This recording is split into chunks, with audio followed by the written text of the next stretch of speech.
John, what's up, What's man? it? How are you, Matt? It's good to see you, man. So good to see you. It's been a while, and your hair has gotten a lot longer since I last saw you. Yes. Well, COVID began that situation, and then I decided just to keep it going. You have to kind of get through the awkward stage, Yeah, there is the awkward um, stage for and sure. some would argue, and my wife would probably argue that I'm still in the awkward stage. No, But I think you're past that. yeah, I It's when appreciate you've your got this input, little man. like I mullet need. thing going on here. Like I'm kind of entering the awkward stage here pretty soon. But I do get you though, in that Well, you should once keep you going. start growing it out, you got to just like keep going. You can't stop. And here's kind of the backstory. It's we were in the pandemic hit. We were all shut down. Churches were shut down, and then it was. I mean, not to go too serious too quick, but it's like the streets were filled with like protests that were going on. There was all kinds of racial uh, complications that were happening or still happening. And someone said something. It was my dad. My dad said he was encouraging me. He's like, John, keep singing songs to Jesus. Now it's the '60s all over again. It's happening. And he said Yeah. the streets are full of violence, vitriol. The political scene is chaotic, and then there's a bunch of long-haired hippies inside the church singing songs to Jesus, and it just inspired me. Yeah. And I was just like, I'm just gonna keep growing out my hair just to kind of honor what something my dad said, like almost in passing. But it's just kind of my nod at all right, the Jesus movement, the people that were within the church, kind of just singing love songs to God, while there was so much the opposite of love was happening so much outside. So this is kind of Oh, this is my '70s, my '60s. man, I love that because my Yeah. parents both grew up, well, they were in San Diego in like the 60s, Hmm. 70s during the Jesus movement, like in Southern California. Yeah. And I just hear stories from them all the time of like their, worship circles that they would do on the beach. Hundreds of people would just Yeah. gather around like a bonfire on the beach and they'd be doing baptisms in the ocean, and or just even if you go back and listen to some of those old worship recordings from like Maranatha and like Calvary Chapel, Southern Bro. California, man, there's just such a tenderness and sweetness to those songs and that worship. I still listen Yeah. to it constantly. I actually have a playlist on my Apple Music of just the Yeah. really old school stuff because there's nothing like it, honestly. There's Yeah. nothing like it today. That it was a special Well, time. yeah. I mean, I'm 42 years old. How old are you, Matt? I'm 37. Okay, so we have like kind of our generation. Yeah, we so Vineyard. You mentioned Maranatha, Vineyard. Vineyard. I grew up in the These vineyard. My dad was a guys. vineyard pastor. Yeah. Yeah. Okay. Perfect. Because a lot of like worship before that, like 50, in the '50s, early '60s, was a lot of it was real like a mighty fortress is our God, Victor, Totally. Victor Jesus, and the Vineyard guys. They weren't saying no to that. They're saying yes. And how about we kind of simplify? Let's play some acoustic guitars, and let's sing to Jesus like we really know him. Let's sing to Jesus Yeah. like he's near. So Yeah. that movement really impacted my life as well. Yeah. The songs were very personal. I still sing a lot of them to Yeah. my daughter every night like at nighttime, like just like I Yeah. love you, Lord, or, As the blessed deer be panteth the forth. Lord as a deer. Man, Yeah. there's just so many good ones. Bro. So, and it's not that there aren't Yeah. good songs now, but there was just something special about that time. And so I do think that you're right. It was a time though when there was revival happening. The Jesus Yeah. movement it was a revival happening. Young people were getting It. saved radically, Yeah. changing their lives. And you were singing for your life. And I Yeah. think that's what shaped my worship so much is that I'm not singing because I love these songs. I mean, when you're singing for your life, when you want an answer, when you want an antidote or something, that kind of goes the opposite way of what you're seeing out in culture Yeah. or seeing in the world. That's what those guys were tapping into, and I think it's what we're tapping into again as in worship culture. That's really been a blast to see. Is that people are singing again for their lives? Like, no, this is real. This is more than an industry. It's more than a genre. Yeah. If we don't have this, we Yeah. die. And I think the pandemic was a huge part of that because it was was the first time in a long time that the world, especially the Western world, especially Americans, I'll pick on just us, like it's the first time in a long time that we realize we're not in control. Yeah. Right. Um, so then it begs the question, it's like, okay, then who kind of has a say? And that's why a lot of people return back to faith. Yeah. It's been cool. That's so good. So what, Yeah. uh, taking it just a little lighter just for a second, what's your favorite like old school worship song? I'll start with the one that's like Yeah. hitting me really right now is Father, we love you, we praise you, we adore Mhm. you, So good. glorify thy name and all the. That one, Yeah. I'm like digging that one right now.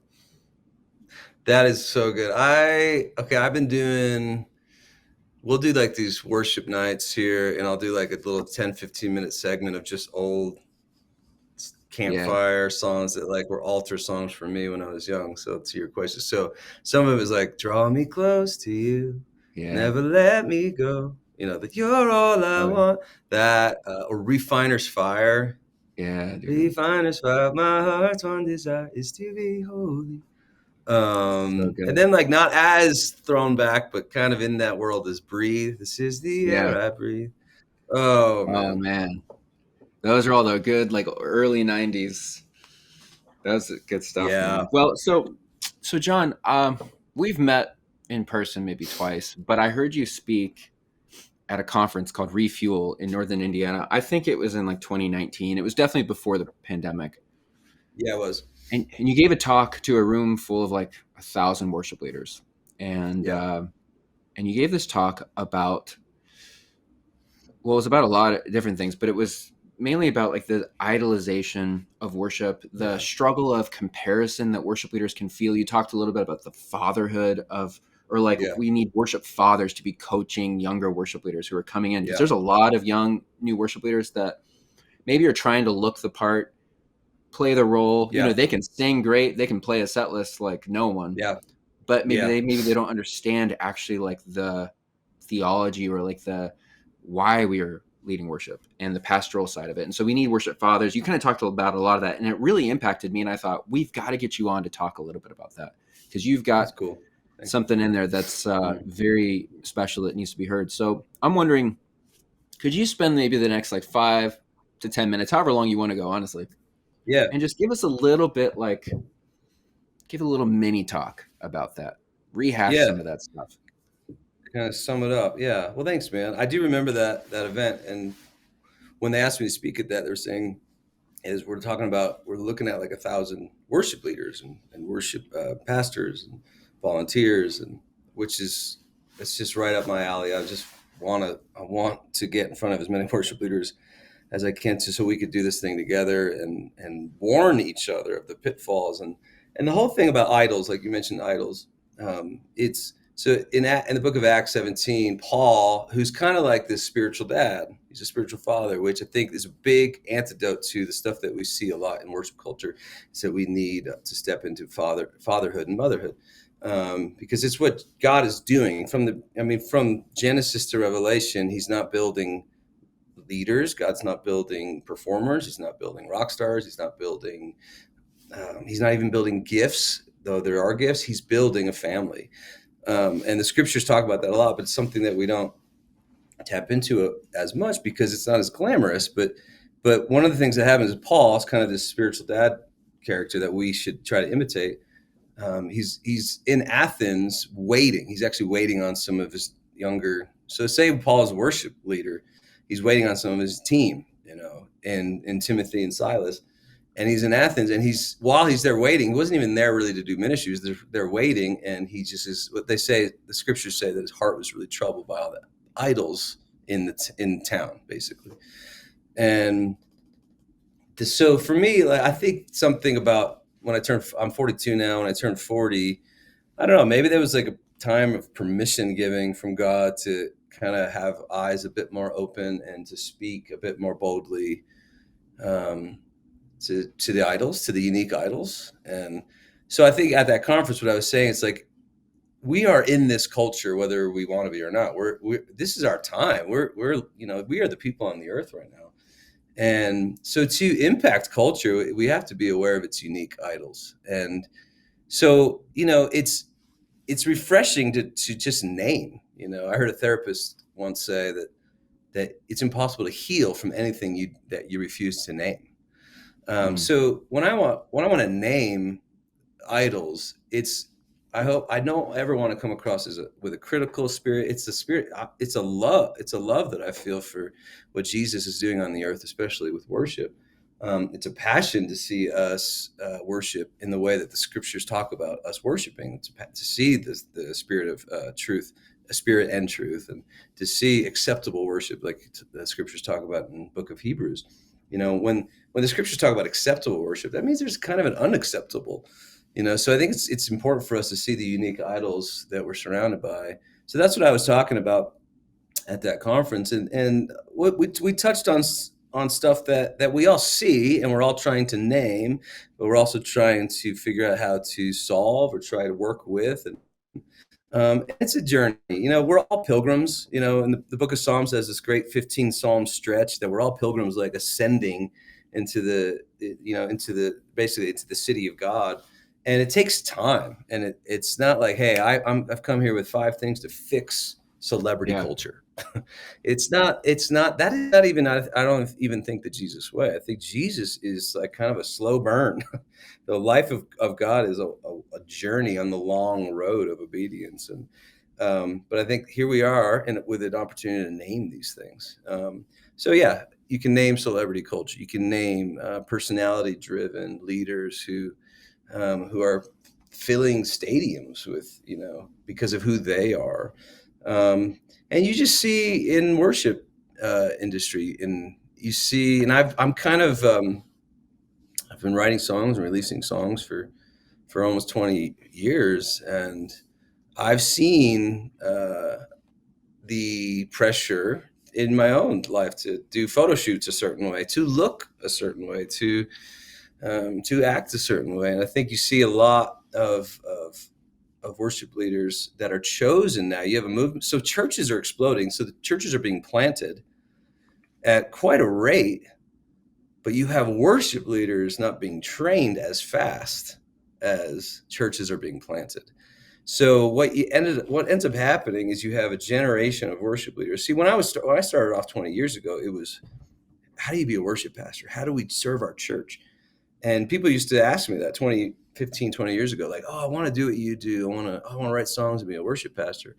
Matt, in the last 5 to 8 years, and to today, the question I get is not how do I write songs for my church and be a worship pastor. More and more, it's how do I become a worship artist?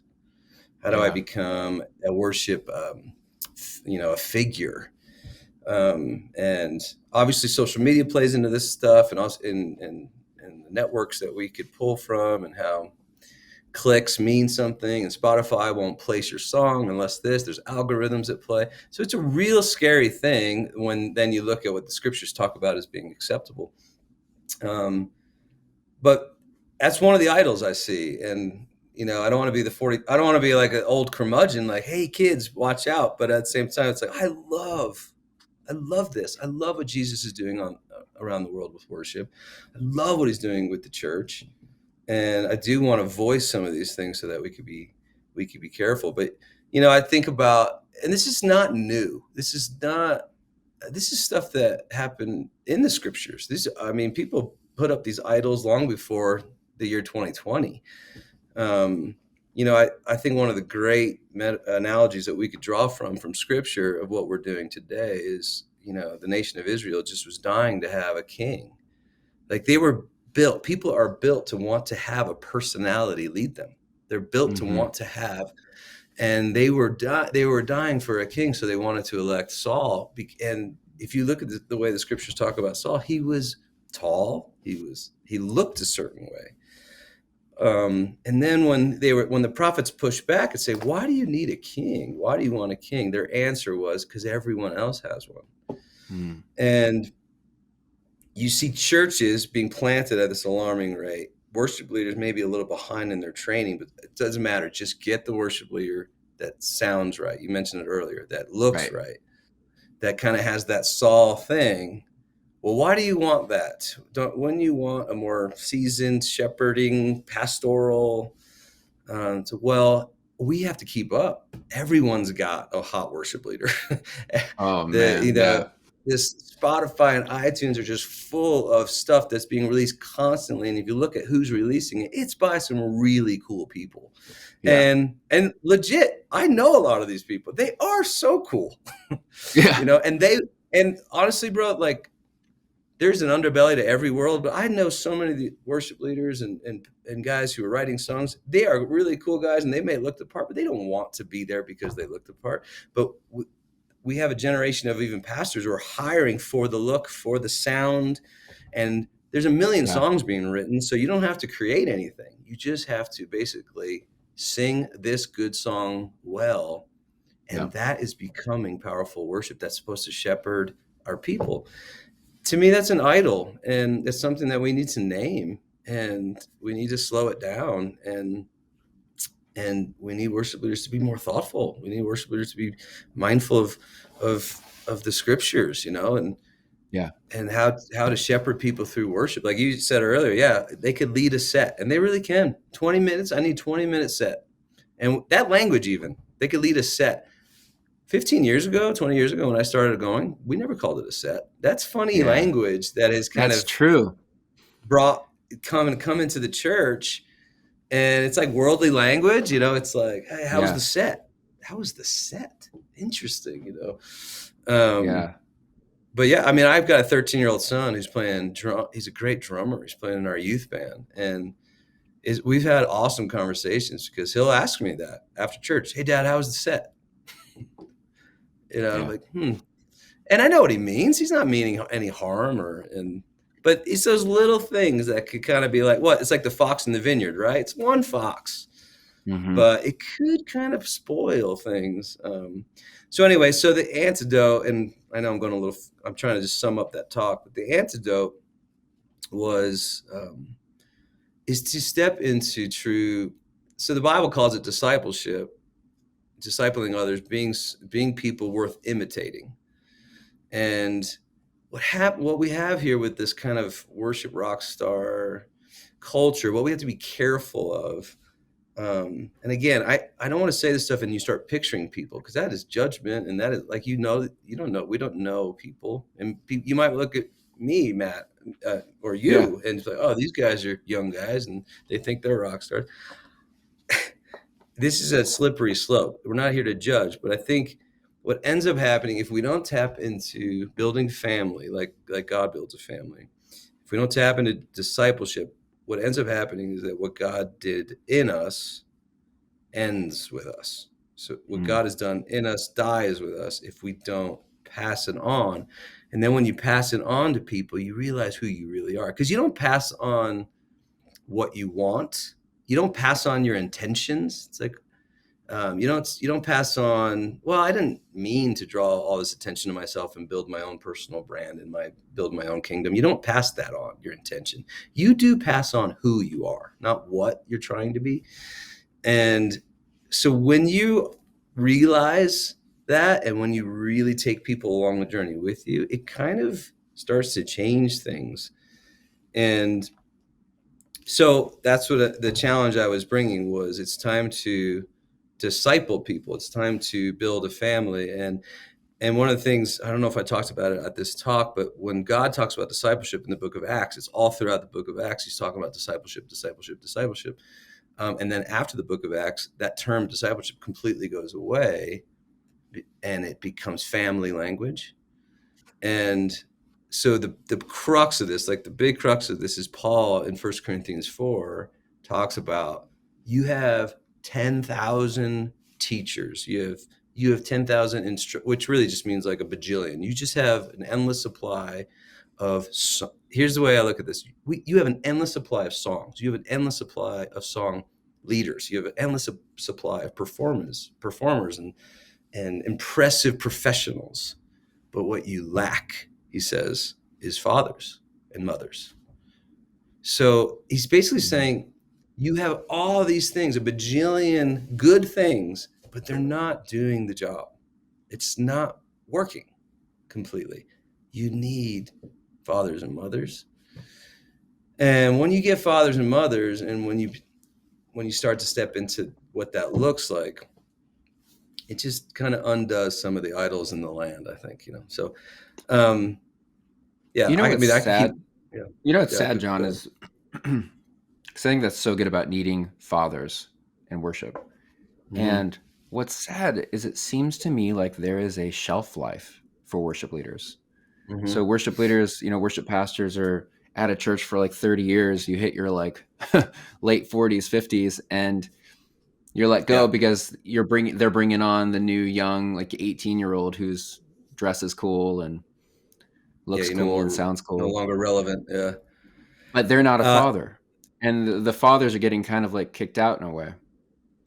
I yeah, and don't I think that that's if when you have fathers and sons, or mothers and sons and daughters, um, you have succession. You definitely have succession. Like, I've heard someone say, like, we all say it's not a sprint, it's a marathon.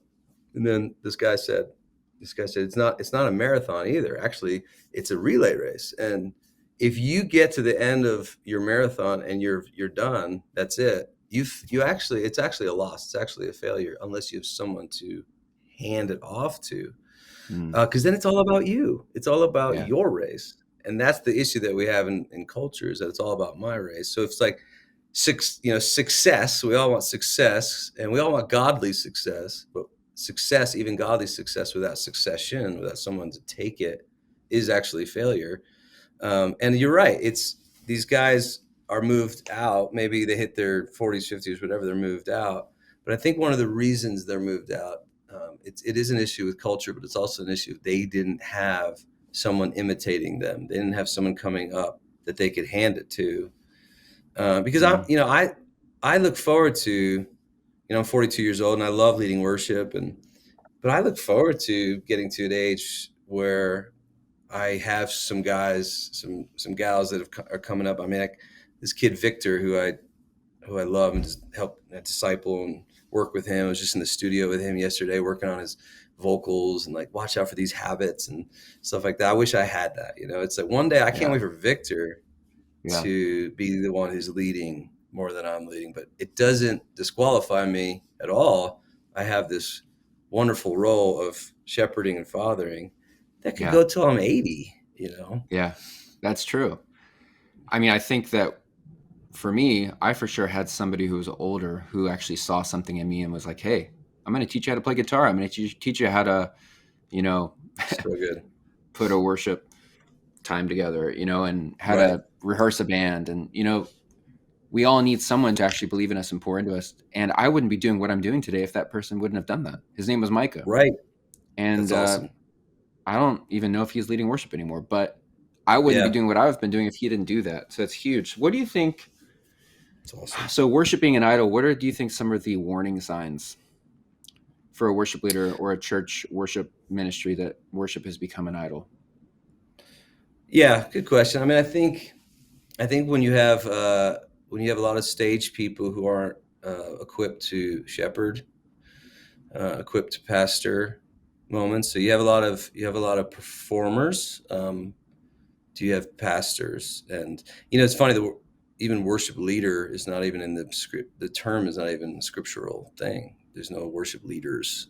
There are different, the kind of the fivefold ministry, and we have a worship school here, and we talk about that. It's like, which was what's the Lord kind of gifted you in: prophet, teacher, apostolic, shepherd, or sorry, evangelist.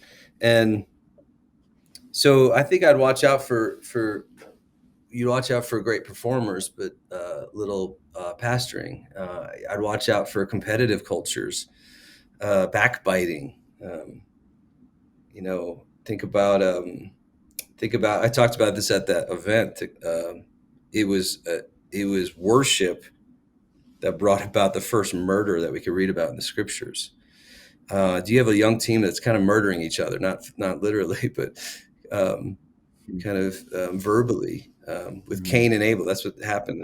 And God it seemed to accept this type of worship. It didn't accept Cain's worship. Cain couldn't handle that. He ended up killing his brother. Are we doing that? Then you move into Jacob and Esau. Um, is a big one with Jacob putting on Esau's clothing to get a blessing. I mean, how much do you see that in today's worship industry of trying to look a certain way to get the blessing of God? And so yeah, it's I think when you're noticing that like people aren't completely being who they are, those are some warning signs. When you notice that when someone's in a room full of 12 people leading worship for them like it's 12,000, that's awkward. When someone's in front of 12,000 acting like there's 12 people, that's awkward. There's a lack of awareness that's happening. There's a lack of kind of understanding of how to lead people that's happening. There's a putting on of clothes that are not yours that is happening. I think when you could look at people that don't have people imitating them, like Paul talks about, imitate me, follow me as I follow Christ. I think if you have big leaders, if like, okay, great, you're an awesome leader, you're anointed, you're strong. Who's coming up under you that you're cheering for, that you're helping? If there's nobody, I'd be mindful of that. I think there's a lot of churches a lot of pastors who don't make disciples, so they end up handing the churches off one day they don't have anyone to hand it off to, so they end up handing it off to their sons, or their daughters, and that's good. You got to disciple your kids, and there's probably a lot of Jesus in that, but there's also also happening because you're not discipling. So even pastors, like who's kind of imitating you, who's coming up alongside of you. Stuff like that. Yeah. Those are kind of warning signs of, I think too, like if you're echoing everyone else, like, what do you want to say over your own city? What do you want to say over your own church? I think all songwriters should attempt to write some songs, and all worship leaders should attempt to write some songs. And, I think it would be a warning sign too, if you're just awesome at imitating. Yeah. But you should create. The struggle with comparison is huge as well, of comparing your church to another church on social media, or your worship leading to another worship leader, or trying to be, maybe it's imitating, trying to be Joel Houston or trying to be Jon Egan, like, what would you say to a worship leader who's really struggling with comparison, who feels like they're not measuring up? Right. I would just say the reason that you're feeling that is because you're not convinced that who you are is enough. And I would say there is growth that needs to happen with you. There is kind of a sharpening of your skills that needs to happen, but you're losing sight of you becoming somebody else is not the issue. It's just growing is the issue. And there's an amazing amount of peace that comes with being plugged into a family, being plugged into a church, and people who know you. Because believe me, the rock stars of our generation that are plugged into a church, they're not rock stars everywhere. They're not rock stars at their church. They're pastors. They're men and women of God that are serving. And so I would tell these people, like, there's something in you that feels that they're not enough. And there is growth that needs to happen, but let's talk through that. Let's figure out what it is that's in you that's not feeling enough, because God isn't just not calling you to imitate. He's not calling you to echo. He's calling you to originate. He's calling you to be a voice. But then I would encourage that person too to disciple. I would encourage that person to become what Jesus talks about, to eventually become, even a young person, to become kind of a father, become kind of a mother. And then when you have people that you're looking to, that are looking to you to imitate you, and you realize I can only pass on what I am, that helps expose the stuff that's really inside of you. And I think with discipleship too, one of the great things is that it's not about you succeeding. It's actually about them succeeding. Is it enough for you to see the person you're pouring into have all the things that you dream? And, there's this kind of discipleship square we talk about in our worship school, which is basically like, I do, you watch. And then it's, I do, you help. And then it's you do, I help. And then the ultimate win is you do, I watch. You do, I cheer. I cheer Mm-hmm. you on. So when you say like that's the ascent, that's where you're headed. You're not headed to more success for yourself. You're actually headed to you helping others and then you cheering on others. It kind of changes the narrative. It shapes the whole thing differently. Of I'm not going to be this person. I'm not going to be that person. It's like, well, you're actually meant to just pass on who you are. Yeah. And it's not even about your own success. It's about the success of others. That's really good. It seems like it would be challenging for a worship leader to swim upstream in the way that Yeah. we've set up our churches, the worship industry. You know, if someone is a worship artist or a worship leader, they write songs, they're wanting to release music, or maybe they're wanting to release music through their church.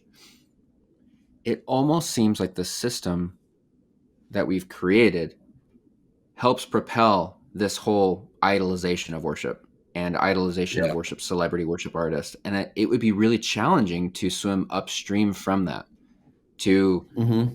to go a different way, because almost going a different way means that maybe your songs aren't ever going to get heard, or your worship album that your church releases is never going to get heard, or you're not going to get enough streams on Spotify. And like, it just seems like a very challenging task. And it's almost Yeah. like worship leaders are set up for failure in that we've kind of created a system that does idolize worship. And how do we Yeah. change that? How do we, because Yeah. I do know that a lot of worship pastors, there's good intentions. It's not idolization. It really Right. is a love Right. to serve, a love to just worship, to lead people to the Lord and through song. But they're given 19 and a half minutes to lead a Yeah. worship set, and you need to stick on the tracks, and you need to I don't Yeah. know, produce a single for your church or whatever. I just don't know. It seems like a very challenging task to do otherwise. Yeah. Yeah, it is. And I think that's what makes the opportunity so beautiful. I think we have to redefine what we're doing. And I think of like you've heard the priesthood of all believers, this term that we've talked about before. Is so the culture we live in, the uphill climb, the upstream thing that you're finding is that we've put on this 4-foot platform on a stage. We hire professional priests to come and do the work for us. You do the heavy lifting, and then we advertise it. Look who is leading worship this Sunday, Jon Egan. Yeah. And for those who like the aroma that comes off my life in worship leading, they could decide, I'll go to that. It's happening everywhere and it's okay to enjoy the aroma that comes off someone's life as they lead. But here's where the problem comes. You could be attracted to a place because you like what's happening on that stage, because you like the aroma that comes off their life. But when God has called us all to the priesthood, there's no professional priests and layman priests. This is all of ours to carry.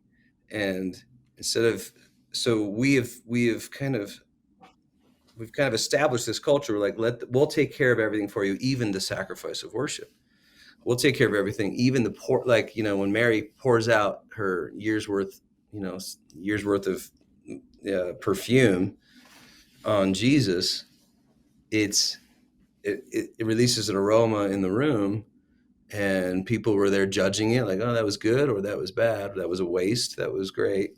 It's so similar to how we do worship now. It's like, ooh, I like this worship guy, or I like this worship leader, this worship gal, the way she sings, or I don't like it. And you could decide to not go to that church because of that.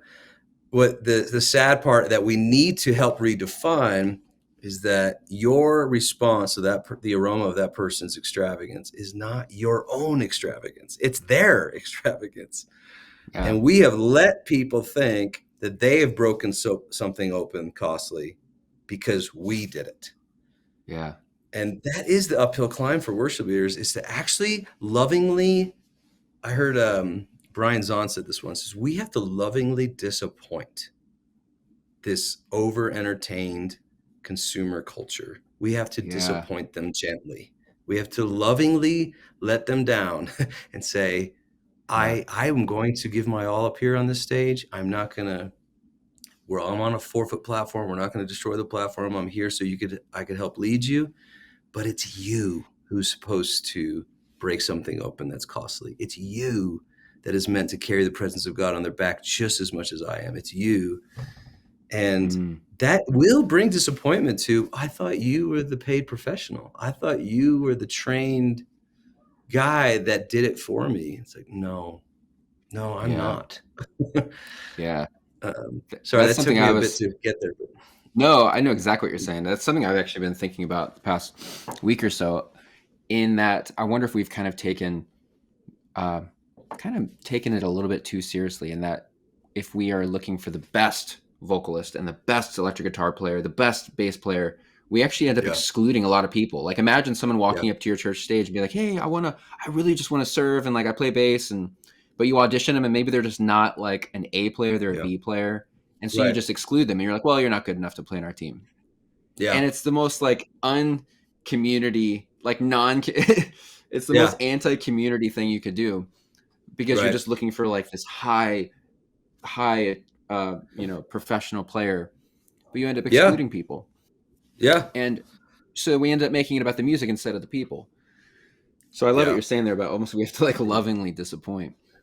We do. Yeah, we do. Yeah. And I think there's ways to keep the excellence high. There's ways to keep the bar high. But like, we have all kinds of ways to get involved. I mean, we have I think choirs, like, choirs is just back. They're back. I love choirs. That. And I think that's a way to people who are just burning to be involved with worship, because you really do.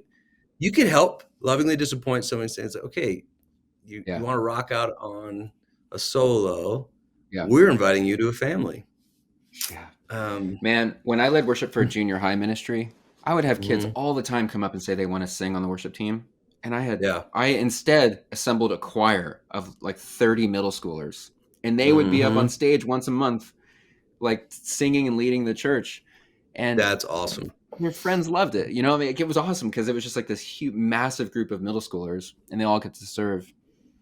Oh, I love that, bro. We've gone a little bit over time, but I have one question that came up live. So we had a question from a viewer, Peter, and he's just wondering if there are any resources, maybe a book or training, maybe a podcast, conferences that you would recommend for a worship leader who want to cultivate this idea of, a fatherly, pastoral, priestly role. Yeah. So I would look up, my friend Aaron Keyes started a worship school called 10,000 Fathers and Mothers. And based on kind of this idol, this issue, I've admired it from afar and have been talking about this idea even before I met him. And now they just moved to Colorado Springs, so it's actually the worship school that we partner with here. So I help teach at that school, and so I would look up that school and all the many resources that comes with that school. I would go to that school. I actually went through it myself. It's an 18-month program. But there's books like, so Mike Breen has a book called Making a Discipleship Culture, which talks a lot about this. I would read that. Henry Nouwen has a book called In the Name of Jesus, which is talking about what really is God raising up as leaders right now, and restoring kind of the leader who loves Jesus. I mean, don't you love that? What is God doing with leaders? Is he strategizing a new model? Is he strategizing a new way of talking? He is raising up leaders that just truly love Jesus, who truly know him, even to know him and to love him. So I would look up that book. Henry Nouwen stuff. He also has a book called Reaching Out, which talks about hospitality and how we host people well, and in fathering and mothering. Yeah, those are a few really good resources. That's awesome. It's a great question. Yeah, thanks. I'm going to check out those. Thanks, Peter, for the question. John, I appreciate you taking the time to hang out with us and share your heart. I love your pastoral heart. Thanks, man. I've only seen you lead worship one time, and it was actually at that conference. And man, I just remember it being just electric, dude. You pulled back. You did. Did you feel the mountains tremble? Yeah. And yeah. It was super old school, but the old Delirious days, man. Yeah. Those guys shaped so much of who I am. Yeah, that's a special album too, though. What was it called? Cutting Edge.